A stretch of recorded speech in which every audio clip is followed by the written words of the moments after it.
Are you styling your hair like Greg Heffley? No.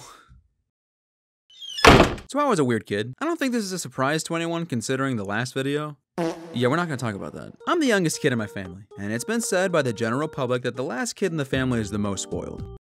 And they're probably right, but because of this undying love for my parents, it caused my childhood to be a lot weirder than my siblings. When I was a kid, I had the biggest obsession with Diary of a Wimpy Kid, more than any other child in the history of forever. So much so that not only did one Christmas solely consist of me getting Diary of a Wimpy Kid related merchandise, but I would also get some hair gel and force my hair to do the Greg Heffley cowlick. Luckily, I grew out of it. At a family birthday party one year, I strutted around in full confidence with this fake cowlick, even though everyone around me in that Chuck E. Cheese knew I was a fraud. Even Chuck E. Cheese himself knew I was a big fat phony. At least he's real. It even got to the point where my brother would start pointing it out to me and I would literally deny that it was fake. Look, champ, don't be jealous because I'm the only one that can bring honor to the family name with an authentic Greg Heffley cowlick. Someone has to make mom and dad proud. I'm gonna shave your head. Clearly because of my natural cowlick from an early age, everyone already knew I was talented. But my earliest recognition of my natural talent was in kindergarten. Oh, that must have been when you started drawing, because that's your job now. Nah, even better. I could cross my eyes and people thought it was funny. This is why you're single. So funny. I've never heard that one before. Oh my gosh. I think I'm seeing stars. Like from space? What? This video was sponsored by Honkai Star Rail. Honkai Star Rail is a new multi-platform space fantasy RPG from Hoyoverse, the makers of Genshin Impact. Hey, I like space. Honkai Star Rail is a great game to grind on your PC and mobile device with shared data between all platforms, meaning you can play from your PC, then if you have to take a little dookie, you can go play on the toilet with your phone. Whew. Do not go in there. You've been in there for 7 hours. Honkai is launching its brand new version 1.5 update with 2 all-new 5-star characters and new maps. One of the characters being Argenti, a dashing, aloof gentleman who revels in the spirit of true chivalry. I can relate to that one. I'm 6'5" and single, by the way. Argenti is your classic silent gentleman, a debonair knight who does not speak, but when he does, you can't help but laugh. I will kill you. Oh, Argenti. Wait, what? He's also a physical type character on the path of erudition with exceptional AoE attacks. He primarily attacks with a spear, and his abilities have special rose effects. Such combat effects are just a beauty to see, and definitely makes me jealous that I'm not him. In the new 1.5 update, you'll get to go on ghost-busting missions with Gwenifin and Ho-Ho, try out the new 4-star character Hanya, and experience the new map, Fixtral Garden. Just look, my child. All this could be yours. Log in for 7 days to get 10 free Star Rail special passes, and use them to draw the new characters. Download the game using the link in the description. Anyways, apparently when you're 5 years old, the funniest thing on the planet is seeing your friend cross his eyes. As soon as I realized I gained this power, I did it all the time when I was in kindergarten, and everyone thought I was hilarious. In fact, one day, me and all my classmates were eating chicken patties for lunch, and while we were eating, I looked at my friend Thomas as he was drinking his chocolate milk. I knew in that moment I had to unleash my ultimate weapon. I looked at him dead in the eyes, then crossed them. He thought it was so funny, he started laughing while eating, then threw up all over his food. I was shocked. I never knew I had this much power. What are you doing?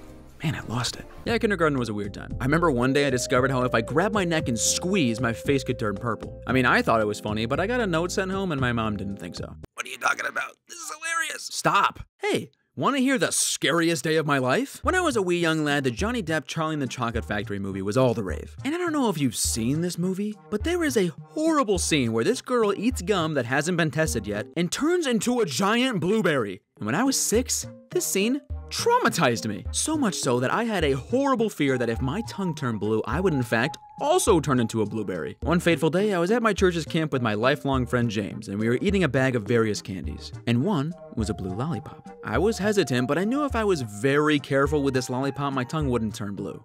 Obviously, while enjoying this lollipop, I kept checking with James if my tongue was blue. So far, so good. But eventually, is my tongue blue yet? Dude. I ran to my parents' camper all the way down the road screaming at the top of my lungs. I'm turning into a blueberry! I'm turning into a blueberry! Heads were turning! People were calling out my name to see if I needed help, but I ran past them screaming nonetheless. All I was thinking about was that at any given moment I would explode into a fat blue freak. I burst into my camper screaming to my mother that I was a goner, that she might as well set up my obituary now because— Whoa, honey, that movie's fake. It's not real. Oh, thank God. So Johnny Depp isn't real either? No, he's real. Hello. So that freaked me out. Luckily, I got over my fear, and now I eat all the blueberry candies I want. Take that, Johnny Depp. Another thing I was obsessed with as a kid was the comic/book series Big Nate. So much so that I wanted to be him. My birth name is Nathan, and everyone in my life calls me Nate, so by association, I'm basically Big Nate. And I always will be. Marriage is what brings us together today. Marriage is a beautiful thing. Do you, Nate, take this woman to be your wife? Actually, that's Big Nate to you, buddy. Seriously? I was such a big Nate fan as a kid that I would make my own books called Big Nathan. And my drawing style to this day is a little inspired by those old books. Then one day when I was 12, I stumbled upon the best idea I've ever had in my life. I was going to star in a Big Nate series on Disney Channel as Nate himself.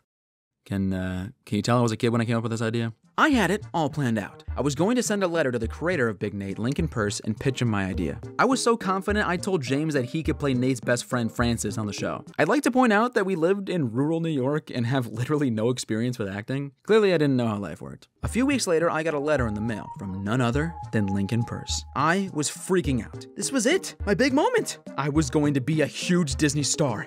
I was literally going to become Big Nate. I opened it and... Dear Nathan, thanks so much for being a fan. Unfortunately, I have no plans to ever make a Big Nate show, but thanks so much for your idea. I was crushed. Lincoln destroyed my dreams of ever becoming a huge Disney star. But then I became a YouTuber, so it all worked out. And by the way, now there's a Big Nate show? So what's up, Lincoln? Forget about little old me? Whatever happened to never making one, huh? If you want to make it up to me, I'll voice a character in your show. I need it, please. Okay, last story. This one's more recent, but I'm gonna consider this a child brain moment. When I was a chunky little pre-puberty 16-year-old boy, I got a $40 Party City Spider-Man costume, and I thought I was the coolest guy ever in the world. I was so confident, in fact, the day I put it on for the first time, I had the genius idea of walking to my local gas station, wearing the costume. I put on the suit, sweatpants, my $20 Walmart shoes, and headed over. I looked ridiculous. A chunky Spider-Man with sweatpants on and full confidence walking to a gas station. A few people drove by me and yelled, "Hey, Spider-Man!" And my confidence was boosted even more. For some reason. Then I walked into my gas station and... Sir, take off the mask. Sir? But I'm Spider-Man. Sir, take it off now. Take it off! So then I walked home. I can't believe that guy thought I was gonna rob that place. I mean, I was dressed as Spider-Man. If I was gonna rob it, I'd dress up like BrodyAnimates. Hey. Anyways, that's merely a taste of how weird my childhood was. Maybe I'm just weird, I don't know. So, moral of the story is, turn into giant blueberries, rob gas stations, and cross your eyes to everyone you see. And if they don't compulsively puke all over you from laughter, they're the weird one, not you. Hey guys, long time no talk. Thank you for watching. If you want to get some new Infamous Swoosh merch for Christmas, make sure to check out the store. We have all new colors for the hoodies. Everything is almost sold out, so get it while you can. I have no idea how me and the team managed to get a full-length video out again 2 months after the last upload, but here we are. Make sure to check out everybody that helped on this video. We all worked extremely hard to get this video out for you guys, and I could not make these videos without them all. Let me know what your favorite story was in the comments. Thank you to Lincoln Peirce and Jeff Kinney for making my childhood. Please don't actually rob gas stations, and have a Merry Christmas and Happy Holidays. God bless.